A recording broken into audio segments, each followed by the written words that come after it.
We had some big developments this week in the storyline heading into WrestleMania between The Rock, Cody Rhodes, and Roman Reigns. The Rock dropped a bomb on the two of them this week, a 21-minute social media promo that he dropped before SmackDown on Friday, longer than he would have been allowed on TV and with more profanity and a lot more attitude than Fox would have ever allowed on TV. That was evident by all the censoring on Friday night. They practically butchered that opening segment, all because there was a fan in the crowd with a Die Rocky Die sign. If Die Rocky Die gets the show blacked out, the entire Attitude Era would have been nothing but a black screen. But let's start with this social media video, which did not air on TV, but it did help fill in some important gaps in their storytelling with the Rock and Cody stuff. And I'll paraphrase some parts because he repeated himself a lot. Rock does that a lot in his promos. He'll say the same thing 3 or 4 times, like he's trying to buy time to figure out or remember the next thing he's going to say. He started out by talking about what a big week it was in the world of pro wrestling. Says it's been a big week in the world of WWE. It has been a big week in the world of The Rock, in the world of the People's Champion, in the world... I mean, he just goes on and on here at the beginning. Pro wrestling is back on top and it feels good. It feels good. But you know what? You know what? By the way, that's not a misprint. That's exactly what he said. I told you he repeats himself a lot. That's why it's 21 minutes. If you took out all the repeating in this promo, it would go from 21 minutes to 12. He said, here's the thing. You know what doesn't feel good? Well, The Rock will tell you what doesn't feel good. What doesn't feel good is all the bullshit that The Rock has had to deal with. All the bullshit that the People's Champion has got to deal with. All the Cody crybabies out there still running their mouths. That The Rock has got to deal with all the jabronis in the locker room running their mealy mouth that The Rock has still got to deal with. Cody crybabies. Take a look. And what he did in different parts of the promo here was he spliced in footage. And the footage he spliced in here was a clip of Dave LaGreca from Busted Open Radio. In his bathrobe, by the way, looking like my Aunt Edna. If I actually had an aunt named Edna, which I don't. But if I did, she would look like Dave LaGreca in this clip. Dave said, you know who is my favorite wrestler right now? It's Cody Rhodes. Do you know who I hate and I fucking despise in this moment? It's Dwayne Johnson, member of the board of directors of TKO. I hate that man right now in this moment, not as a person, obviously, but as a wrestling fan watching the product. The person I want to boo, the person I hate the most, is Dwayne Johnson, board of directors of the WWE and TKO. That's who I am angry at right now because I am looking at the board of director that came in, used his power to take this opportunity away from Cody and put himself in the main event of WrestleMania 40. That's how I look at it right now. So, Dave in his bathrobe, that was a clip from several weeks ago. Back to The Rock. The Rock doesn't know who that guy is, but he knows what he is, and that's a goof, an idiot, another pro wrestling Cody crybaby jack-off idiot who thinks he knows everything but doesn't know shit. A guy sitting in his basement with a bathrobe and a Cody Rhodes t-shirt on, and he's talking about how much he hates The Rock. You don't give that guy a podcast, you give him a straitjacket. Which is actually a pretty good line. How much he hates The Rock. You hate The Rock? It has nothing to do with the board. The Rock will get to that in a second. It has everything to do with common sense, you idiot. You goof. And all the Cody crybabies, who are grown-ass men, who think you know it all when you don't know shit. You listen to The Rock right now. It has nothing to do with the board. It has nothing to do with the fact that The Rock owns everything as it relates to The Rock. The People's Champion. Full ownership. Which means The Rock is the boss. It has nothing to do with that. It has to do with common sense. Let The Rock drop some gospel on you. When Roman Reigns years ago drops the words head of the table, those words were specifically and solely set up and created so that one day, Roman Reigns, the champion of the WWE, would come face to face with his cousin, The Rock, the People's Champion, and together, combined, they would make history. The biggest WrestleMania of all time, the biggest match of all time, the biggest match in the history of professional wrestling. When Roman Reigns said those words, that's why he said it, because that is Roman Reigns' story, and that is The Rock's story. At one time, that was Cody Rhodes' story, but that was last year. And what happened last year at WrestleMania? What's the technical term? Oh, he shit the bed. That's what happened. And then The Rock comes back on January 1st. It's a big year. You know it. The Rock knows that it's an exciting year. You can feel it in the air. The Rock goes out there in front of that crowd in San Diego and said exactly what he promised he was going to say. Because we had an agreement. That agreement was The Rock was going to go out there. He was going to test the waters. And he was going to see how the crowd reacted. Where should The Rock sit? Should The Rock sit at a booth? Should The Rock sit at the bar? And then The Rock says that should he sit at the head of the table? And the crowd that night exploded. And just as sure as The Rock has chills on his arm, the world exploded because they knew that after all these years, they were finally getting The Rock against Roman Reigns, the biggest Wrestlemania of all time. And then what happens? Cody Rhodes wins the Royal Rumble. He works his ass off and he wins the Rumble. Yeah, he's going to WrestleMania. Good for him. The Rock was happy. But what happened? The Rock called Cody Rhodes. I had a conversation, but it was a conversation that a few have had with Cody before because Cody knew the biggest match of all time was looming. The Rock called Cody and said, Cody, you know, you love this business. The Rock loves this business. You were born into this business. The Rock was born into this business. Roman Reigns was born into this business. You got the biggest WrestleMania main event of all time right here. You have an opportunity to bring this business up to places that it's never been before. You can always, with all due respect, finish your story another time. You agreed. Rock, it stings, but I'm a team player. It stings, but I want what's best for business. Good man. And then what happened? In Birmingham, Alabama, the city we selected because of its rich history, it was your job to introduce The Rock, setting up the biggest main event of all time. And what did you do? You did exactly what we agreed on. You introduced The Rock. And the place went crazy. And The Rock came out. He dapped you up. He pulled you in. He gave you a big hug. And I whispered something in your ear.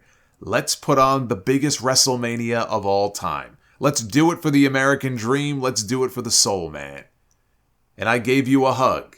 You hugged The Rock back. And what did you do? You walked out of that ring on live TV. You turned back.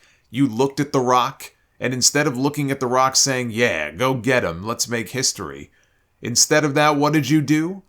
You gave The Rock a look. It's the same look you gave the world, like The Rock went out and ran over your goofy-ass dog. That's the look you gave, like The Rock ran over your goofy-ass dog. There's a goofy-ass dog outside my window right now. You might hear him every now and then. I am thankful that they filled in the blanks here. This is the one thing that I was waiting on, the one thing I was hoping that they would take the time to do, and to his credit, Rock tried to fill in the gaps as best he could here in this video. From the moment that it happened, it has been the most glaring omission from this storyline for a reasonable, rational explanation for why Cody Rhodes would agree to step aside and let The Rock take the match that he worked so hard to get, the rematch with Roman Reigns, why he would just step aside and do what he did. Now, at Elimination Chamber, it is worth noting that last weekend, when he was on Grayson Waller's show, Cody said that one thing Rock would not want to talk about is the conversation that they had that led to Cody stepping out of the WrestleMania main event, only to then walk back into it. He said that, and then didn't expand on it beyond that.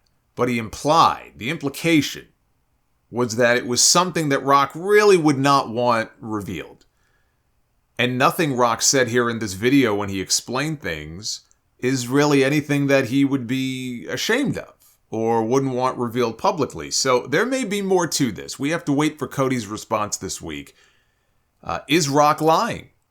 Or, not telling the whole story? Because if so, then Cody can help fill in some more of those blanks on TV. Maybe Rock told Cody that he needs to stop Roman. Right? Not just that I want to wrestle my cousin, big business and all that, but maybe he said, I got to be the one to stop this guy. Maybe it has less to do with family and more to do with Rock wanting to show Roman who the real head of the table is. I think that's going to be the story anyway when they eventually get to Rock against Roman, but maybe that's what Rock doesn't want Cody to reveal publicly. Either way, I appreciate that they took the time, Rock took the time to come up with something reasonably logical to try to explain what happened here. It's still silly to me that Cody would have so easily stepped aside because, best for business or not, there's no other top star In the history of this company, except maybe John Cena, since he was always the consummate, company guy, who would have stepped aside in a situation like that the way that Cody did. I mean, picture most of the top names in the history of this company. Would they do what Cody did in that situation? Would their character step aside and do what he did? I can't see it. But this is as good of an explanation as they could have tried to come up with for this. Now, Rock's promo continued. This was hardly the end of it. He said, and then, sometime from that moment on until Las Vegas, you changed your mind. You know what? That's no problem. You can change your mind. You have that right. And The Rock accepts that. Everybody has a right to change their mind. The Rock accepts it. You changed your mind. Yes, Rock, he changed his mind. But here's what The Rock doesn't accept. It's how you did it. I'll say it again because it's important. To all the Cody crybabies and all the goofs out there, all the idiots who still complain, Cody, you had a right to change your mind. You won the Royal Rumble, but what The Rock doesn't accept is how you did it. I saw you in Las Vegas. Saw you backstage 20 feet away. Rock dapped you up, gave you a hug. Did you say anything to The Rock then? Hey, Rock, I got something on my mind. Yeah, tell me more about it. Hey, Rock, I got something that's eating me up inside. Cody, go ahead. Tell me about it. Let's walk over there. Let's talk in private. Come and tell me about it. Did you say any of that? No, you didn't say a thing. But what did you do? You waited until Roman Reigns walked out and announced that he's facing The Rock.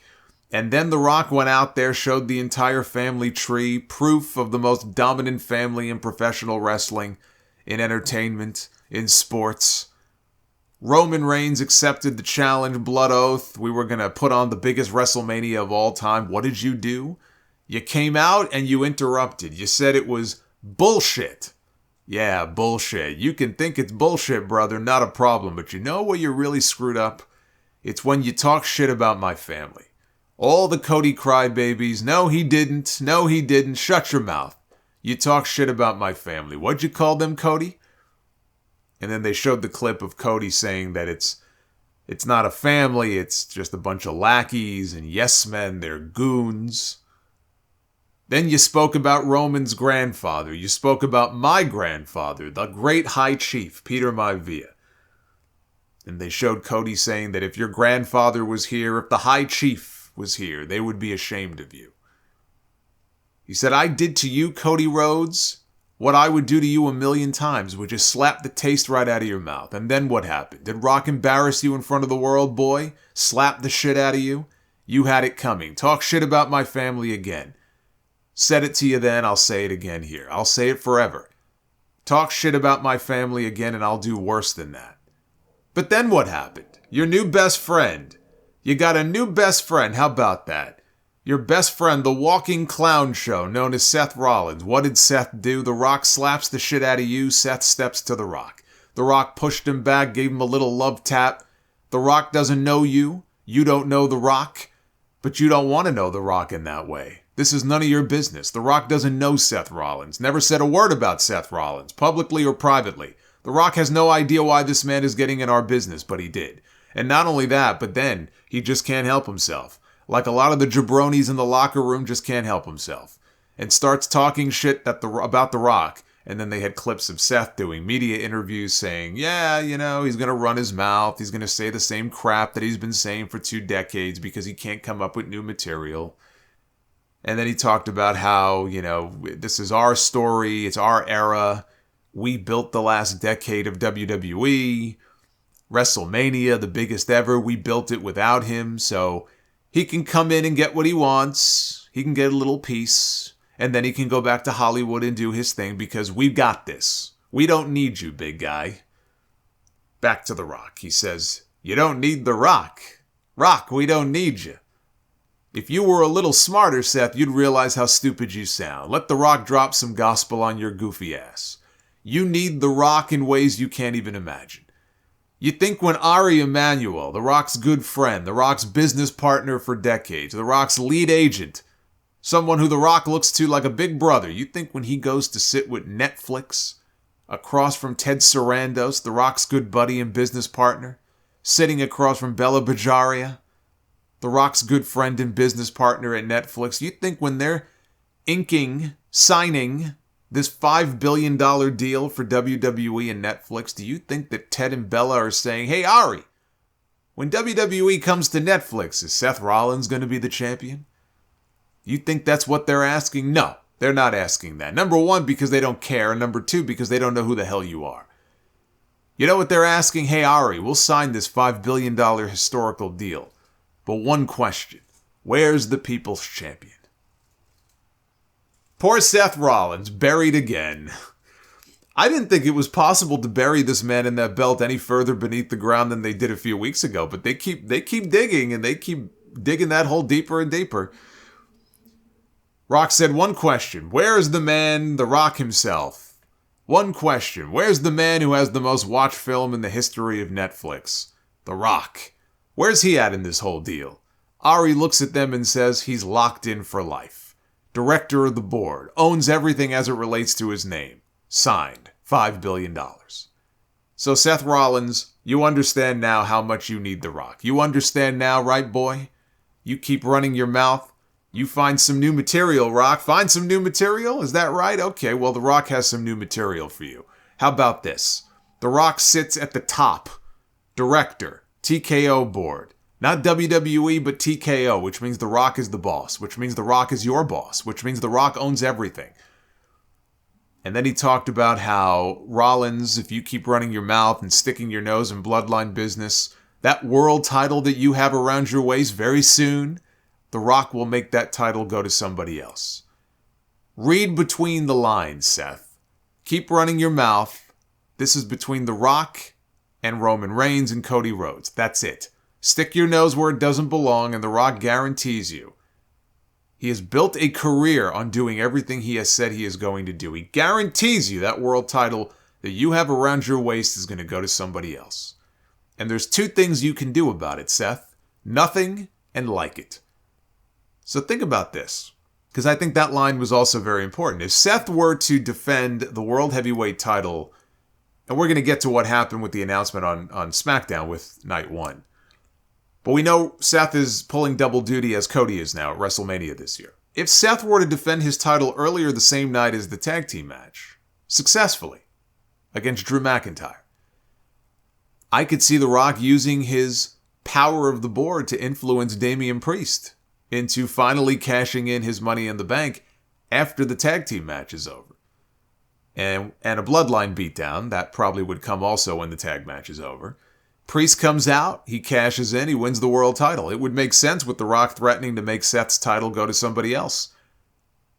That would be one direct way for The Rock to do so. He snaps his fingers, right? They work out a deal, an arrangement with the Judgment Day beforehand, and he gets Damian, after all these months he's been walking around with his lunchbox, he finally gets him to come out and cash in. But then The Rock wrapped things up here. He said, Cody Rhodes, for you and your crybabies and your new best friend, the walking clown emoji himself, Seth Rollins, and your goofy-ass dog, The Rock says this: you were all advocates of Cody finishing his story. It's so important. Cody, you took something from The Rock. You insulted my family. You took something from Roman Reigns. You took something from the millions and millions of people, of real fans who wanted to see the biggest WrestleMania main event of all time. You took it away, and now you're going to pay. Cody Rhodes, from the bottom of my heart, man to man, fuck your story. Glendale, Arizona, greatness is coming. SmackDown. Dallas, Texas, greatness is coming. You're on deck, March 8th. Memphis, Tennessee, March 15th. The Rock is coming home.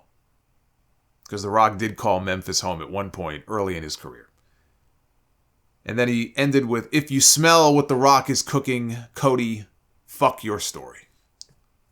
So if you could get past all of the repeating that he did in that promo, and again, it was long. It was a 21-minute video. Even Cody responded to it and said it was so long he wasn't going to watch it, but he congratulated The Rock or I'm sorry. You know, whatever the meme is, like congrats to you or sorry, whichever it is, but he wasn't going to watch the video. But Rock, in that element there, he was in his backyard with his phone, cutting a promo. And it was great because we got to see Rock. Clearly, he's getting more comfortable in the heel role. right? Which was never something that he planned when he came back. He didn't think he was going to get booed. He didn't think that the people would boo the fact that they were going to do Rock and Roman Reigns at WrestleMania. But things ended up the way that they did, and I think they ended up better. Because now we get heel Rock, probably for the last time we're ever going to get heel Rock, and I don't think it's going to really last all that long, because I don't know that he'll be a heel after WrestleMania. So it may well just be another 4 weeks of heel Rock that we get. But now he's getting more comfortable in the role, and having fun with it, and it's a side of him that I find infinitely more entertaining than Rock the last few appearances he made before this all happened. Whether it was with Austin Theory in September, whether it was with Jinder Mahal in January, this is the version of The Rock that I find the most entertaining. And I like the fact that they finally did address the elephant in the room, and they're trying to make sense of a nonsensical aspect of this story. At least they're trying.